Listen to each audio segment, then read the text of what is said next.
Bismillahirrahmanirrahim. Assalamualaikum warahmatullahi wabarakatuh. Selamat pagi dan salam sejahtera bagi kita semua. Good people, perkenalkan saya peserta orientasi PPPK tahun 2026 angkatan 13 dengan nama Sahrul Yadi Setiawan, jabatan Pengelola Umum Operasional di SD Negeri 2 Tukmedal, Kecamatan Sumber, Kabupaten Cirebon. Pada kesempatan ini saya akan mempresentasikan rencana aksi perubahan dengan judul Upaya Optimalisasi Sarana dan Prasarana Ruang Kelas di SD Negeri 2 Tukmedal, Kecamatan Sumber, Kabupaten Cirebon. Sebagai bagian dari SD Negeri 2 Tukmedal, saya memiliki tanggung jawab untuk mendukung kelancaran administrasi dan pengelolaan sarana prasarana sekolah guna menunjang proses pembelajaran. Visi SD Negeri 2 Tukmedal adalah menjadi sekolah yang unggul dalam mutu teratas karena kualitas. Untuk mewujudkan visi tersebut, sekolah memiliki beberapa misi, yaitu mewujudkan sumber daya secara optimal untuk mempersiapkan siswa yang mampu berkompetensi di tingkat regional maupun nasional, mewujudkan pendidikan yang menghasilkan lulusan berakhlak mulia, kreatif, dan mandiri, menciptakan lingkungan sekolah yang asri, bersih, hijau, dan nyaman, menyelenggarakan layanan publik yang mengacu pada standar pelayanan minimal. Visi dan misi inilah yang menjadi dasar penyusunan rencana aksi perubahan yang saya usulkan.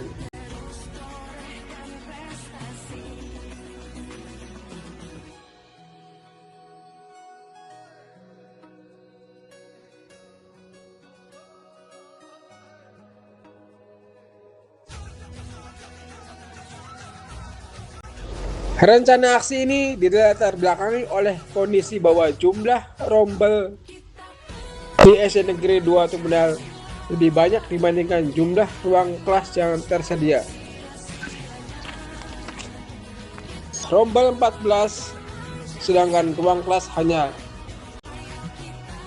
tersedia 3 ruangan kelas.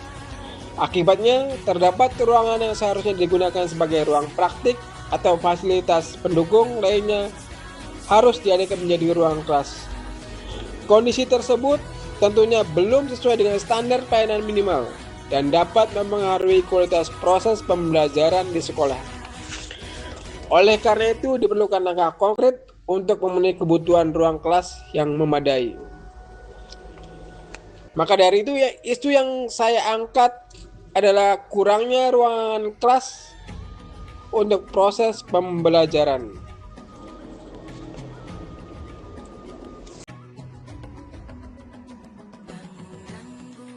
Dampak jika isu tidak terselesaikan dan tidak segera ditangani, maka dapat menimbulkan beberapa dampak, antara lain proses pembelajaran menjadi kurang optimal, menurunnya motivasi dan semangat belajar peserta didik karena kondisi ruang belajar yang kurang nyaman. Pemanfaatan sarana sekolah menjadi tidak sesuai dengan fungsi yang seharusnya. Karena itu diperlukan upaya perbaikan melalui program revitalisasi dan penambahan ruang kelas.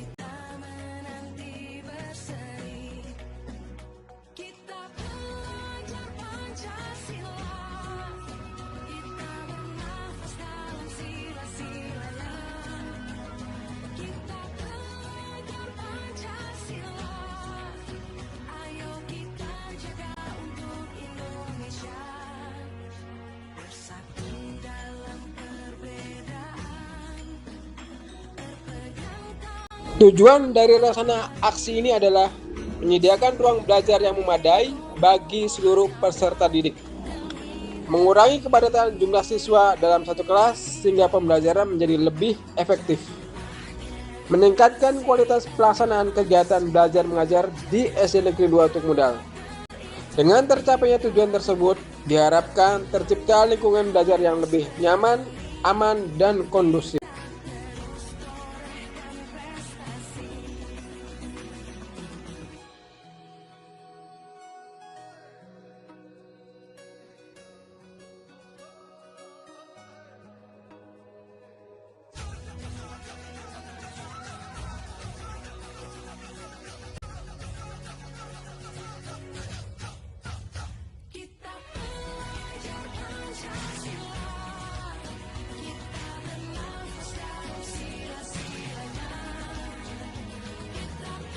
Rencana aksi terdiri dari beberapa tahap.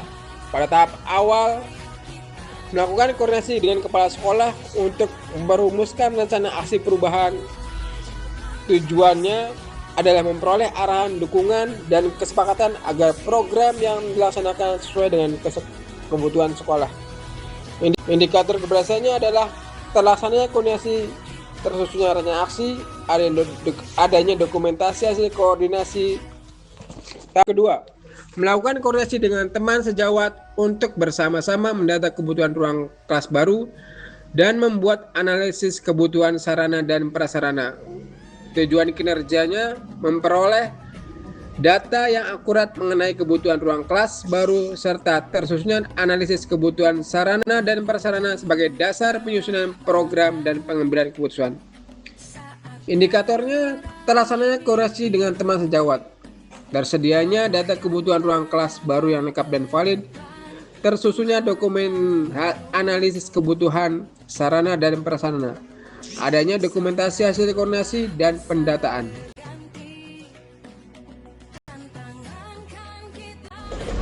Tahap ketiga, melakukan koordinasi dengan Dinas Pendidikan Kabupaten Cirebon terkait pengajuan revitalisasi. Tujuan kinerjanya memperoleh informasi, arahan, dan dukungan dari Dinas Pendidikan terkait prosedur serta persyaratan pengajuan revitalisasi atau penambahan ruang kelas. Indikator pencapaian, terlaksananya koordinasi dengan pihak Dinas Pendidikan. Diperolehnya informasi mengenai persyaratan dan mekanisme pengajuan revitalisasi. Tersusunnya atau tersampaikannya dokumen pengajuan revitalisasi sesuai ketentuannya. Adanya bukti koordinasi, baik surat, notulen, dokumentasi, atau tanda terima berkas. Tahap keempat, melakukan pendataan di aplikasi Dapodik sebagai sumber data pengajuan revitalisasi di Kementerian Pendidikan Dasar dan Menengah. Serta tahap kelima, melakukan pengajuan revitalisasi di web revitalisasi di Kementerian Pendidikan Dasar dan Menengah. Tujuan kinerjanya memastikan data sarana dan prasarana sekolah pada aplikasi Dapodik berisi lengkap, akurat, dan mutakhir sebagai dasar pengajuan revitalisasi ruang kelas. Data sarana dan prasarana pada aplikasi Dapodik telah diperbarui secara kondisi real sekolah. Data kebutuhan ruang kelas dan data kondisi bangunan terinput dengan lengkap dan benar. Tidak terdapat ketidaksesuaian data menjadi penghambat pengajuan revitalisasi bukti. Sinkronisasi dan validasi data Dapodik tersebut. Rencana aksi perubahan upaya optimalisasi sarana dan prasarana ruang kelas di SD Nuwatu Udal dilaksanakan melalui koordinasi dengan berbagai pihak, pendataan kebutuhan, pemutakhiran data Dapodik, serta pengajuan revitalisasi kepada instansi terkait. Melalui langkah-langkah tersebut, diharapkan kebutuhan ruang kelas dapat terpenuhi, sehingga tercipta lingkungan belajar yang aman, nyaman, dan kondusif, serta mendukung peningkatan kualitas pembelajaran dan hasil belajar peserta didik.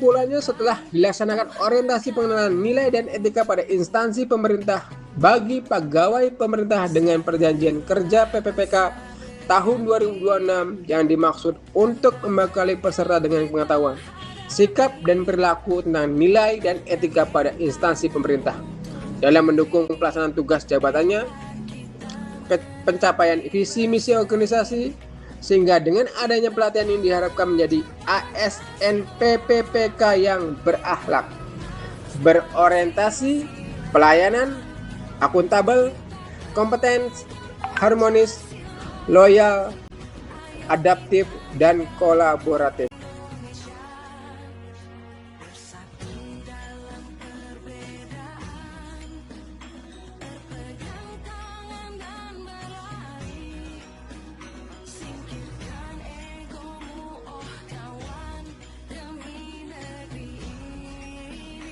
Demikian presentasi singkat ini saya sampaikan. Kurang lebihnya mohon maaf.